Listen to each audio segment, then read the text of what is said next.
quick search on Google will define boredom as following: the state of feeling bored. Okay, well, that didn't help too much. Let's be more specific. How about lack of enthusiasm, lack of interest, or a lack of concern? While being bored isn't necessarily a bad thing, after 18 years of marriage, I've learned to never say I'm bored around my wife because she will put you to work. Hey, Winnie. Yeah? I am super bored tonight. What are you talking about, Mr. Cooper? There's plenty to do around this house. Come on. Living in today's world, everything is set up in a way so that you can never be bored. The world today is interconnected with technology, and social media is designed so that your brain gets that consistent hit of dopamine.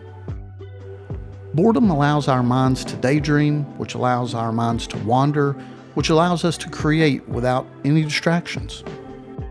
I am sure that you know exactly what I'm talking about. Much, if not most, of what we see online or on TV is really just a cookie cutter copy and paste version of everything else that's out there. It just seems like a lot of useless noise and feedback in my mind. And since I'm so easily preoccupied with what I see on TV, it can affect my mental health and my creativity. And what can I do about that?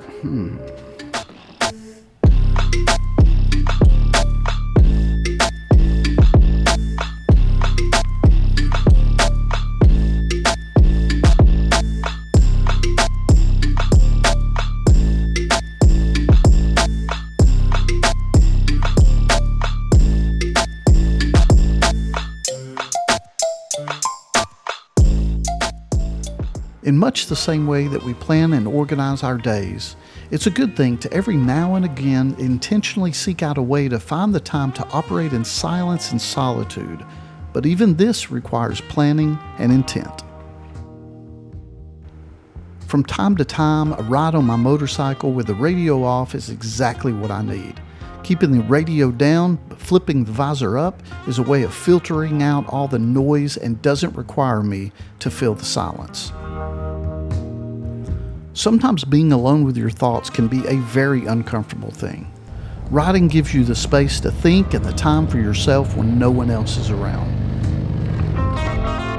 Many of us are so busy and our calendars are filled with activities and appointments, and we never just take the time to intentionally be bored and slow down for a moment.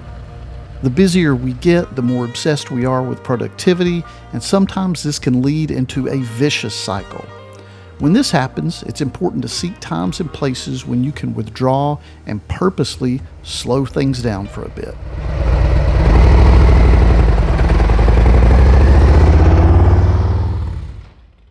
I gotta admit it to you, I'm a pretty boring guy with a pretty boring lifestyle.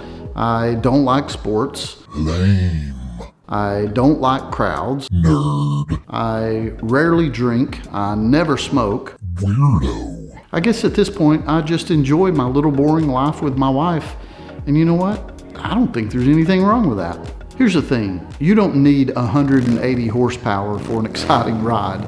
You don't have to crush 1,000 miles every time you throw your leg over your motorcycle.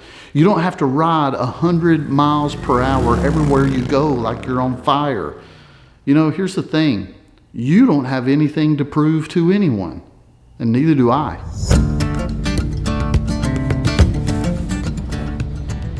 I have spent so much time trying to keep myself busy and distracted with things that don't matter, instead of embracing the brief moments of tranquility that life sometimes sends our way. I'm not saying that busyness is wrong. There's a time and a place to get as much done as possible. Is that time for me now? No, it isn't, but one day I'm sure it will be again. I've learned there is a time to slow down and cherish the moments that we have been given. Enjoy the small things. A quick ride after work before sundown, a cup of coffee with a great TV show, a quiet moment alone with my wife. Because these moments are times that we might not get again. Here's a crazy idea for all of us. Put your phone on silent. Remove all distractions that you can think of. Get some air. Go ride your motorcycle.